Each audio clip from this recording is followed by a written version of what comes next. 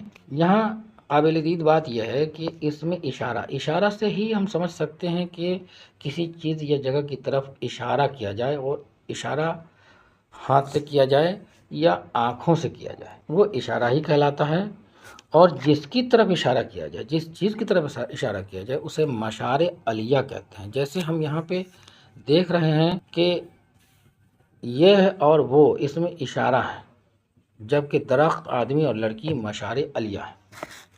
ہم اچھی طرح دیکھ رہے ہیں کہ یہ، وہ، یہ سب کیا ہے؟ اس میں اشارہ اور اسی میں درخت، آدمی اور لڑکی جس کی طرف اشارہ کیا جا رہا ہے، یہ سب مشارے علیہ۔